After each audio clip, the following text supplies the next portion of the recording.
Hello, कैसे हैं आप लोग? ठीक हैं।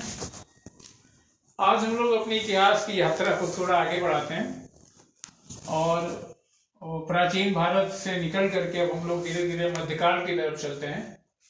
और आज उस क्रम में सबसे पहले भारत पर अरब और तुर्क आक्रमण के विषय में आप लोग पहले अच्छी तरीके से पढ़ चुके हैं, परिचित हैं। बस संक्षेप में चर्चा कर लेते हैं।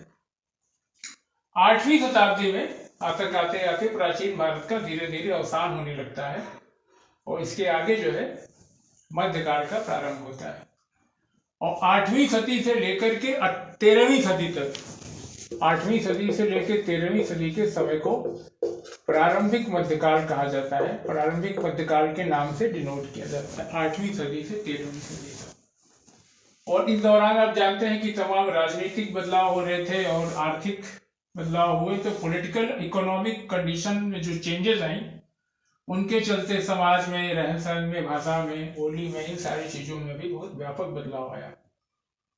और प्राचीन काल से मध्यकाल का स्थानांतरण अपने आप में एक बड़ी प्रक्रिया है। आगे जब हम सामाजिक आर्थिक इतिहास पढ़ेंगे तो उसको हम फिर से एक बार देखेंगे। तो इस काल का इतिहास बनता कैसे है? इस काल में मुख्यतः आपको ताम्रपत्र मिलेंगे, साहित्यिक रचनाएं मिलेंगी, अभिलेख मिलेंगे। इन्हीं के आधार पे, इन्हीं स्रोतों के आधार पे ये इतिहास लिखा गया है। ठीक, इतिहास की जो सामग्री है वो ताम्रपत्रों से, अभिलेखों से और साहित्यिक कृतियों से मिलती है। और लेखन में, चूंकि कागज का आविष्कार तो 13वीं सदी के बाद ही हुआ, तो लेखन में जो मिलते हैं हमें वो ताड़पत्रों पे, भोजपत्रों पे लेखन मिलते हैं। तो यहाँ ये बदलाव हुआ। भारत पर अरब, अच्छा, अरब और तुर्क, ये जो दो शब्द हैं, अरब और तुर्क,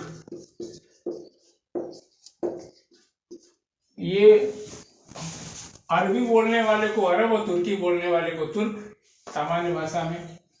लेकिन अगर हमें ये भ्रम नहीं होना चाहिए कि दोनों भाषाएं एक ही, दोनों भाषाएं बिल्कुल अलग हैं। जहां तक अरबी भाषा का सवाल है तो ये अरबी एक अलग भाषा परिवार से है। अरबी जो है अफ्रीकी एशियाई भाषा परिवार से संबंधित है। ये अफ्रीकी एशियाई भाषा परिवार से संबंधित है। और अरबी जो है, या इसे कहिए सेमेटिक भाषा परिवार से संबंधित है। अरबी जो है सेमेटिक भाषा परिवार से संबंधित है, जबकि तुर्की जो है तर्किक भाषा परिवार से, और या इसे कहिए अल्टाई भाषा परिवार, कहिए अल्टाई परिवार से संबंधित है। और ये बिल्कुल अलग अलग भाषा है दोनों, ये समझ लेना। ये दोनों अलग अलग भाषाई और सांस्कृतिक समूह हैं, अलग अलग हैं, एक जैसे नहीं है। ये बात ध्यान रखना चाहिए। तुर्की भाषा को एक बात और आप समझ लीजिए कि तुर्की भाषा की उत्पत्ति मध्य एशिया में हुई। स्टेपी रीजन आप जानते होंगे, यूराल और अल्टाई माउंटेन के बीच में तो तुर्की भाषा की उत्पत्ति हुई। और इस भाषा का सर्वाधिक विकास जो है ऑटोमन साम्राज्य के, ऑटोमन साम्राज्य आप जानते होंगे 1299 में उस्मान ने जो है अनातोलिया में इसकी स्थापना की थी। और बड़ा प्रसिद्ध ऑटोमन साम्राज्य के बारे में कौन नहीं जानता। 6 शताब्दियों तक इनका प्रभुत्व बना रहा। तो तुर्की आप कह सकते हैं कि अगर तुर्क कौन है, तुर्की भाषा बोलने वाले हैं, इनका क्षेत्र जो है मध्य एशिया, मध्य पूर्व आप कह सकते हैं।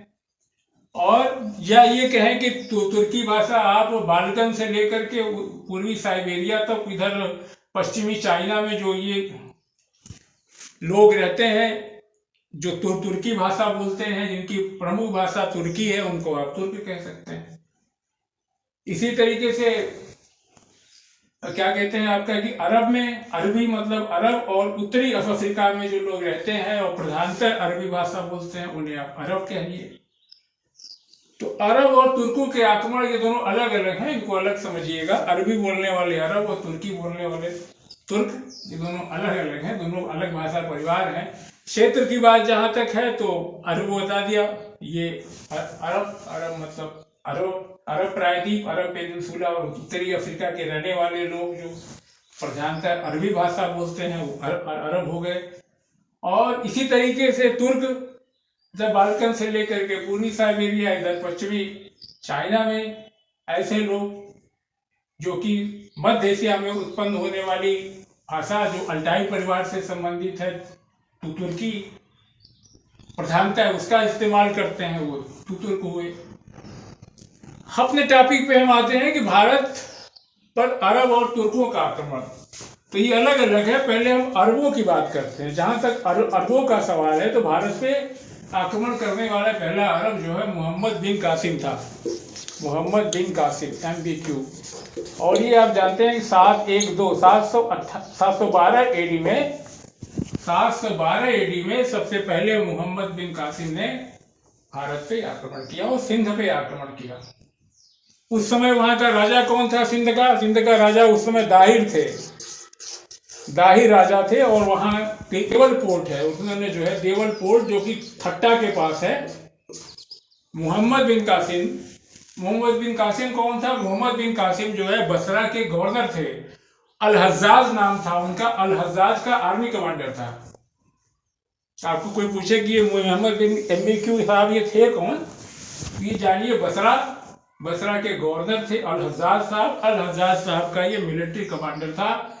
इसका नाम मोहम्मद बिन कासिम था। इसने 712 में सबसे पहली बार भारत पे आक्रमण किया और सिंध पे आक्रमण किया। उस समय सिंध का राजा कौन था? राजा दाहिर था। देवल पोर्ट पे उसने कब्जा कर लिया, महत्वपूर्ण बंदरगाह था। और ये देवल पोर्ट थट्टा के पास है और सिंध पे अधिकार कर लिया।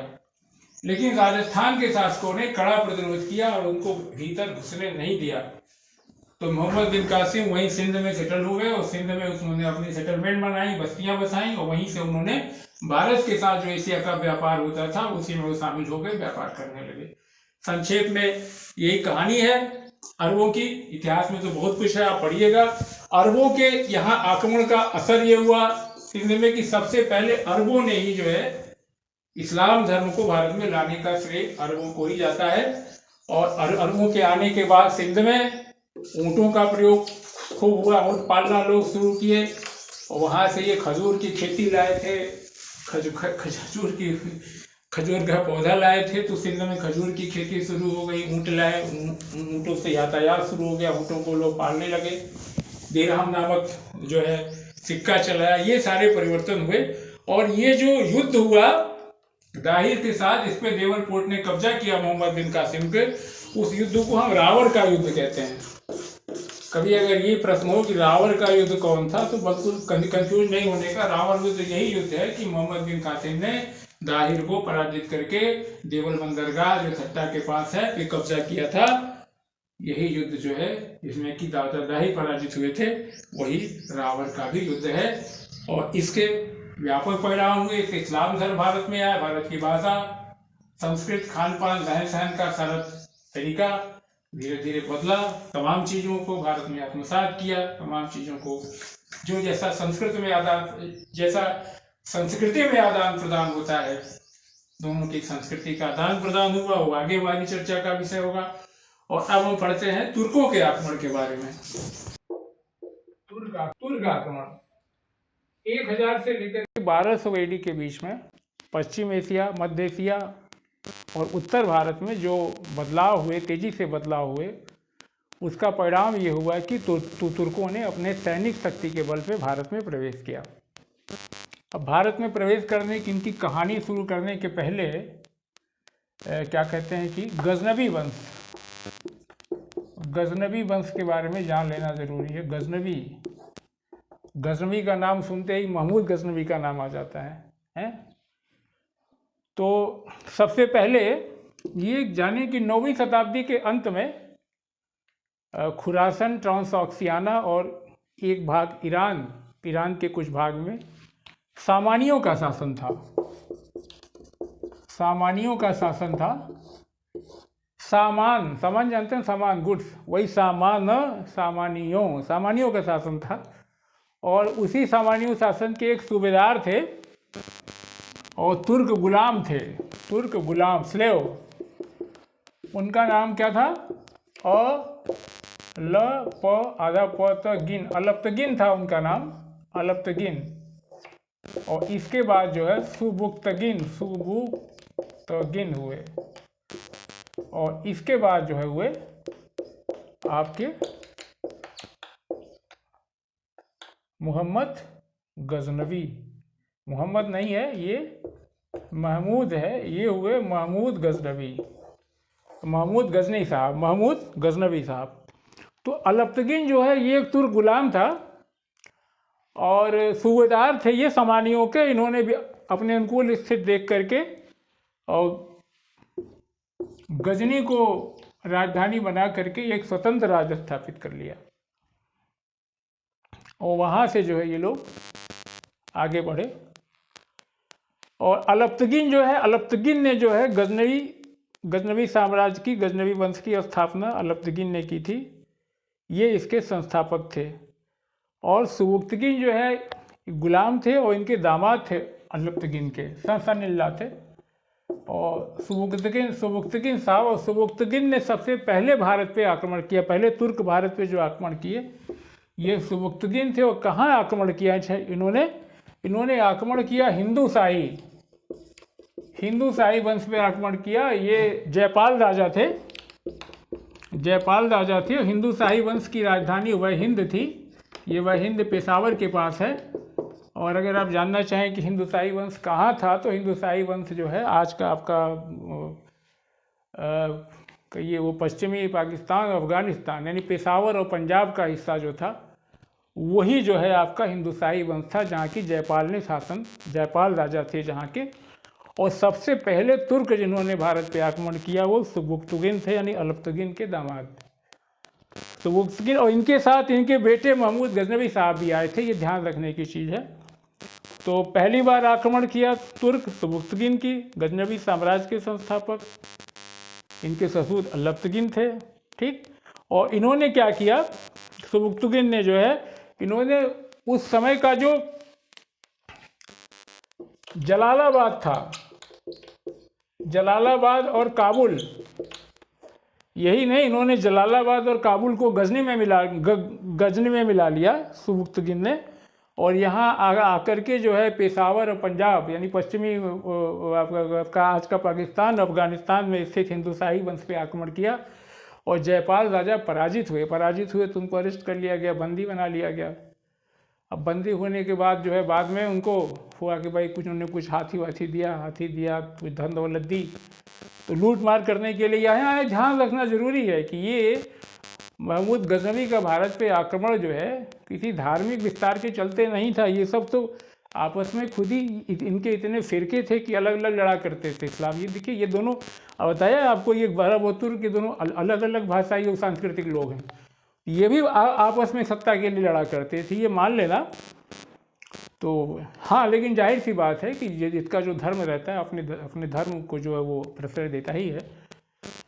और सुबुक्तगिन ने जो है बताया जलालाबाद और काबुल पे अधिकार कर लिया, गजनी में मिला लिया, हिंदू शाही वंश के राजा जयपाल को बंदी बनाया, फिर उनसे हाथी और पैसा लेके छोड़ा।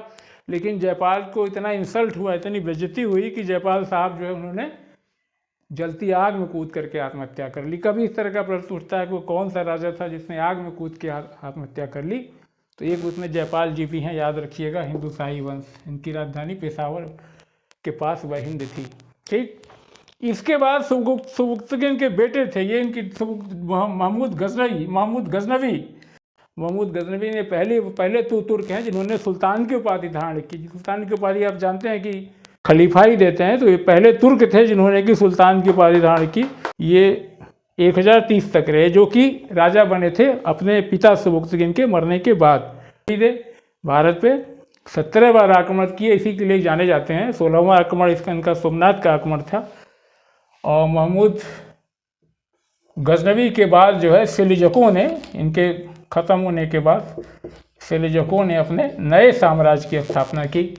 संक्षेप में ये बात है। और अगर कभी आता है कि भारत पे अरबों के आक्रमण की जानकारी मिलती है, तो याद रखिएगा कि एक बिलावरी की रचना है, तो वो अल-बलदानी और चचनामा है। इससे चचनामा से और जो बिलावरी की रचना से हमें इस बात की जानकारी होती है। और ये महमूद गजनवी अपने आप को जो है बताता था कि वो ईरान के जो उस समय के माइथिकल और पौराणिक राजा थे अफरासियाब, उनकी वंशज है। अपनी श्रेष्ठता साबित करने के लिए इस बात का जो है प्रचार किया कि वो जो है ईरान के जो पौराणिक राजा हुआ करते थे अफरासियाब, उनके खानदान का, उनका वंशज है।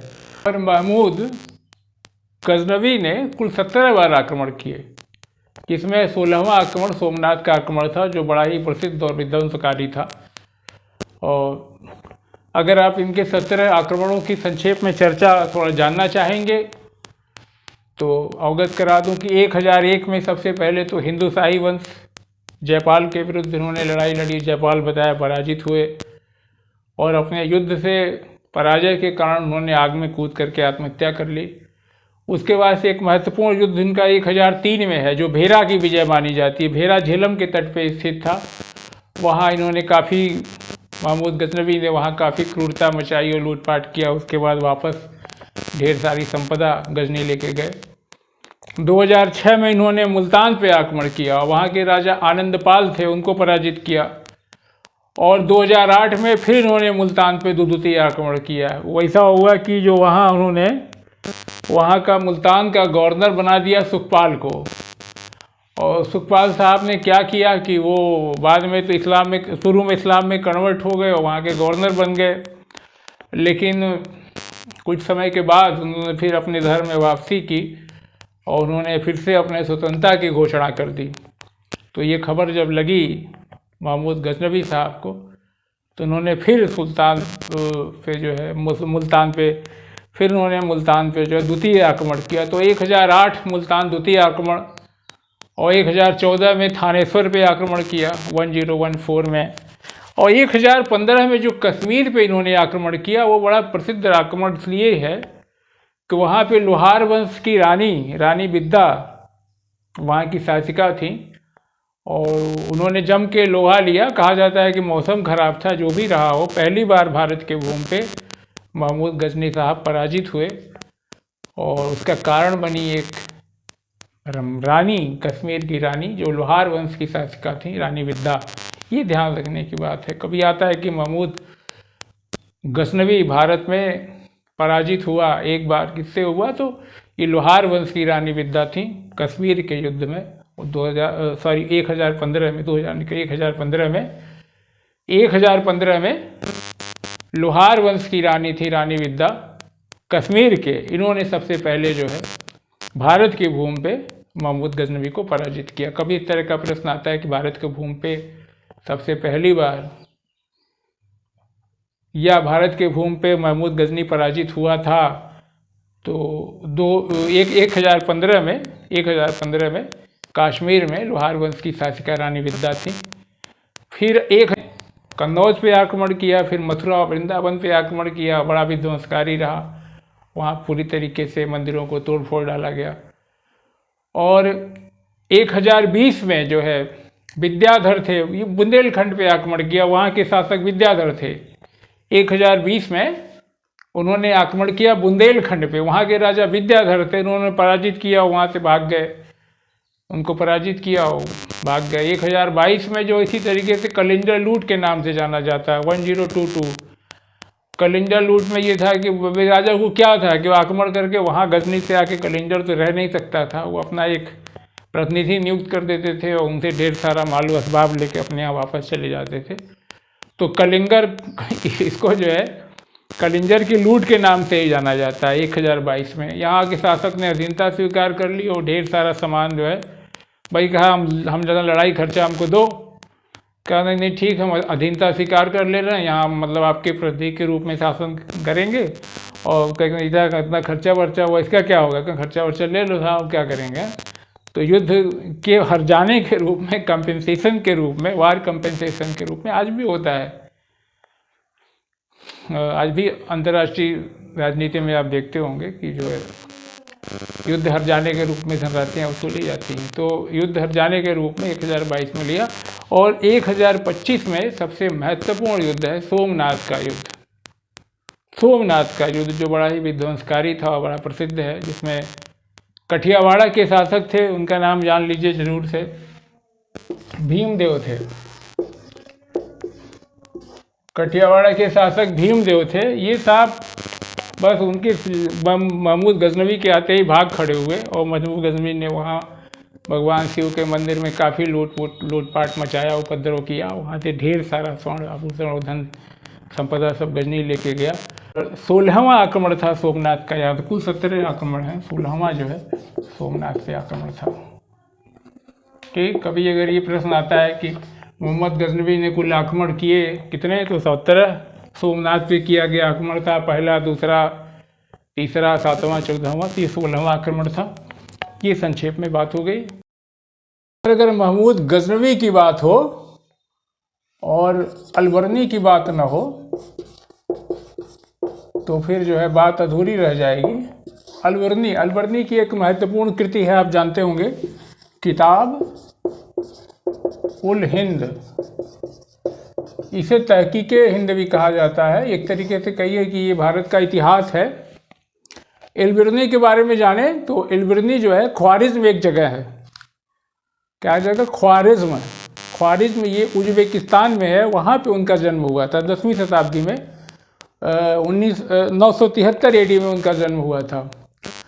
और ये खगोल के, गणित के, प्राकृतिक विज्ञान के बड़े विद्वान थे। और इसके साथ साथ इनको अनेक भाषाओं का ज्ञान था, जैसे सीरियाई, फारसी, हिब्रू और संस्कृत भाषा। इन सारी भाषाओं को उनको अच्छी जानकारी थी और ये वजह थी कि वो एक अच्छे अनुवादक साबित हुए। और उनके अंदर ये कौशल था कि वो विभिन्न भाषाओं के बीच तुलना कर सकते थे। और आपको मालूम, व्याकरण की बड़ी महत्वपूर्ण कृति है पतंजलि का महाभाष्य। वो संस्कृत में था, उसको उन्होंने अरबी में ट्रांसलेट किया। अलबर्नी ने जो है महाभाष्य को अरबी में ट्रांसलेट किया। और जो हमारा जो व्याकरण का अद्वितीय ग्रंथ है पतंजलि का, वो लोगों तक पहुंचा, अरब लोगों तक भी पहुंचा। और ये ध्यान रखिएगा कि अलबर्नी जो है ये अरबी में लिखी गई है। ये अलबर्नी की ये जो सारी इन्होंने जो किताब हिंद लिखी है, किताब हिंद, और ये किताब हिंद जो है ये अरबी भाषा में लिखी हुई है, याद रखिएगा। कभी ऐसे तो याद रहेगा, लेकिन जब कहीं ऐसा आ जाएगा कि अरबी था, फारसी था, तुर्की था, तब भ्रम की स्थिति होती है। तो ऐसे अगर याद रखेंगे आप अलबर्नी किताब हिंद, और शायद आपको मदद मिलेगी। जहाँ कई विकल्प होते हैं वहाँ थोड़ी कठिनाई होती है। तो अलबर्नी अरबी में किताब हिंद, और इसे तहकीके हिंद के नाम से भी जानते हैं। तो ये अनुवाद इनका। इसी तरीके से यूनानी गणितज्ञ हैं, यूक्लिड का नाम सुना होगा। उनकी जो कि बड़ी महत्वपूर्ण रचना थी उसको उन्होंने संस्कृत में ट्रांसलेट किया। तो यूक्लिड जो है मैथ जो थी, यूनानी गणित की जानकारी भारतीयों को भी हुई, संस्कृत भाषा में उनका अध्ययन हुआ। और 1017 में जब महमूद गजनी साहब या गजनवी साहब ने ख्वारिज्म पे, उज्बेकिस्तान पे आक्रमण किया, तो उज्बेकिस्तान को आप जान लें कि एक तरीके से ये नॉलेज का हब था उस समय। ख्वारिज्म जो है वहाँ बहुत विद्वान और दार्शनिक कवि रहा करते थे। और जब वहाँ से जीत करके ख्वारिज्म से लौटने लगा, ख्वारिज्म उज्बेकिस्तान में है, ध्यान रखिएगा, ख्वारिज्म से लौटने लगा गजनी, तो वहाँ से उसी जत्थे के साथ जहाँ से वो कवि विद्वान दार्शनिकों को लेके आया था, उसी में अलबर्नी साहब भी थे। वो उसके साथ गजनी आए और वहाँ से जब भारत पे उन्होंने आक्रमण किया, बताया 17 बार आक्रमण किया, तो उनके साथ साथ वो ट्रेवल करते थे, पूरे भारत पे वो घूमे, उनके साथ साथ उनके दरबार में रहते थे। ज्योतिष की अच्छी जानकारी थी इनको। अगर आप देखेंगे तो खगोल विज्ञान की में इनको बहुत अच्छी जानकारी थी, गणित में, भौतिकी में। और ये भी आप जानते होंगे कि पृथ्वी की परिधि की गणना भी इन्होंने की थी और एक मैकेनिकल एस्ट्रोलैब बनाया था। अगर आप ज्योग्राफी के छात्र होंगे, पढ़ा होगा आपने, तो इनका मैप ज्योग्राफी में प्रोजेक्शन मिलता है, वही पृथ्वी की परिधि की गणना करते समय उसे कार्टोग्राफी में पढ़ा जाता है। तो ये खगोल विज्ञान, इन सारी चीज़ों के जानकार थे। और अगर किताब हिंद की बात करें या तहकीक हिंद की बात करें, तो वो जब भारत आए, तो भारत आने के बाद उनका यहाँ के ब्राह्मणों से, पुरोहितों के साथ अच्छा संसर्ग हुआ और संस्कृत, धर्म, दर्शन आदि को उन्होंने बड़े गहराई से पढ़ा। उन्होंने इस चीज़ को लिखा है कि संस्कृत की भाषा सीखने में उनको कठिनाई का सामना पड़ा, चूँकि उसका व्याकरण बाकी जो क्या कहते हैं कि फारसी भाषा है या हिब्रू है, सीरियाई है, उससे बिल्कुल अलग था। और इस बात को इन्होंने माना है अलबर्नी ने में कि जो संस्कृत भाषा है वो लोगों को जोड़ने में सक्षम है, और उनके शब्दकोशों की उन्हें प्रशंसा की है। अच्छा, ये अच्छे विश्वकोश के रचयिता भी थे।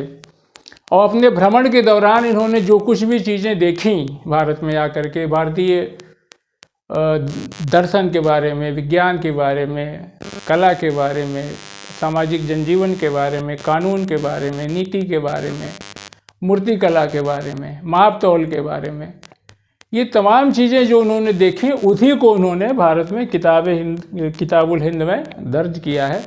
और इसमें कुल 80 अध्याय हैं। ये महत्वपूर्ण बात हो गई। किताबुल हिंद में कभी आता है इस तरीके से कितने अध्याय हैं, तो 80 अध्याय हैं। और हर अध्याय में इन्होंने एक एक चीज़ को परत परत खोला है भारत के बारे में जो इनका अध्ययन था। और तो ये संक्षेप में अलबर्नी की बात हो गई। आज बस इतना ही। जय हिंद।